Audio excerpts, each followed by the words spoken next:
And I want to share a nice story from the students of Shaykh Ibn Baz rahimahullah ta'ala. And this brings us to our fourth point. That fourth point is, it's not about how you live your life in this world. It's not about how you live your life in this world, but it's all about how you will be raised in front of Allah subhanahu wa ta'ala. It is all about how you will be raised. And this alludes us to the point that whatever you die upon is what you shall be raised upon. So let your last deed be your best one. And the story goes as follows. There was a brother who came overseas. And he came to seek a bachelor's degree in any field. And the natural climate was that this was the first time he got freedom from his family.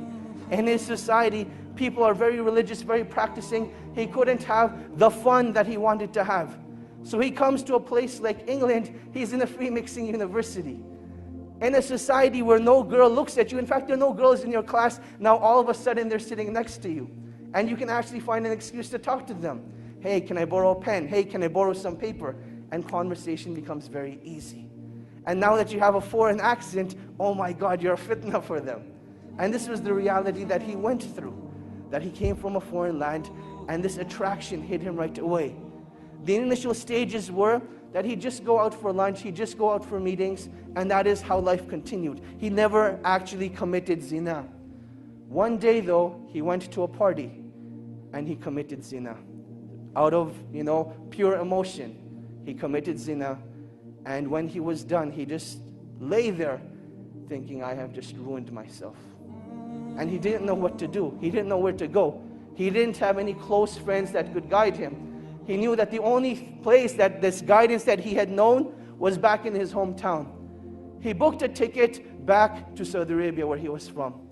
And on his way, he had a stopover in the country of Qatar. While he's in Qatar, he goes to the musalla and he's just crying. And you'll see that this is one of the most awkward situations that you'll have. You can think about when you're with people and there's this awkward silence, and it's really weird. What do you do in that situation? What becomes even more awkward is when you see a grown man crying like a baby. He's crying like a baby. What do you do in that situation? One of the students of Shaykh Ibn Baz rahimahullah, he saw this man. And he goes up to this man and says, oh man, why are you crying? What's wrong? And he explains to him the situation, that I committed zina and I've destroyed myself. And the only way I can get rid of this pain is if I go back and have the hudud implemented on me. This is the only way I will be purified. The student calms the man down and he says, look, don't do anything rash. Let's go back to Riyadh together and we'll deal with the situation. They head back to Riyadh and the man is still crying throughout the whole journey. He feels really bad for what he has done. The student says, look, we've arrived in Riyadh. Go spend the night at home. I will call you in the morning. Just make sure you don't do anything. Don't do anything. Just wait till I call you. The next morning, the student calls Shaykh bin Baz and he asks Shaykh bin Baz, rahimahullah, ya Shaykh, this is what happened. I met this man, he committed zina, and he feels that the only way he can be purified is if he has the hudud implemented on him. Shaykh bin Baz says, tell this man not to turn himself in, but rather the sin has been hidden from the people, continue to hide it. Rather, seek forgiveness from Allah subhanahu wa ta'ala and turn yourself to the Quran. Let Allah subhanahu wa ta'ala be your guide. So this is what the Shaykh says to the student. The student calls this man up. Let's give him a name now. His name was Ahmad. He tells Ahmad, look, the Shaykh says, don't turn yourself in. Death is the easy way out. This pain and suffering will not be taken away from that act. And Allah subhanahu wa ta'ala does not want this from you. But rather Allah subhanahu wa ta'ala wants you to rectify your ways, turn back to Allah subhanahu wa ta'ala, and that is when that pain and suffering will be taken away. That is what Ahmad decides to do.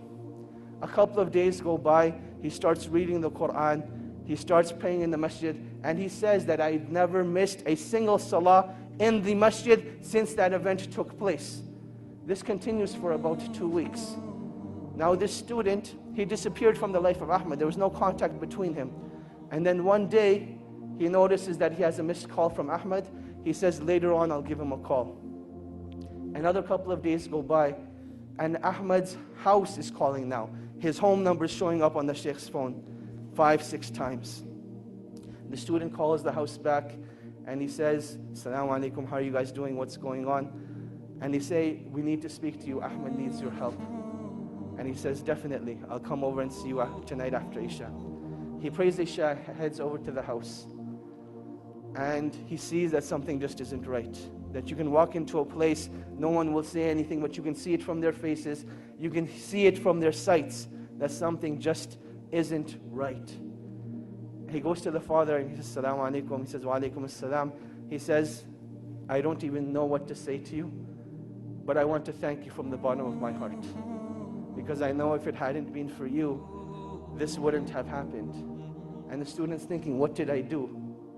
So he says, "Well, what happened? What are you talking about?" And he says, "Let me show you." He says, "Ahmad went and prayed Salatul Isha tonight. And he came back and he came to pray his sunnahs. And he was in his room for a really, really long time. And we went to seek him out. We didn't know what had happened to him. But I want to show you." He took the student to Ahmad's room. And there Ahmad was in sajda. And Allah subhanahu wa ta'ala took his life away at that time. And that is how he passed away. This is the story of an individual, not who was righteous, but this man committed zina, one of the biggest sins in Islam. And this is how Allah subhanahu wa ta'ala took his life away. And inshallah, when he's resurrected, that's the deed he's going to be resurrected on, making sajda to Allah subhanahu wa ta'ala.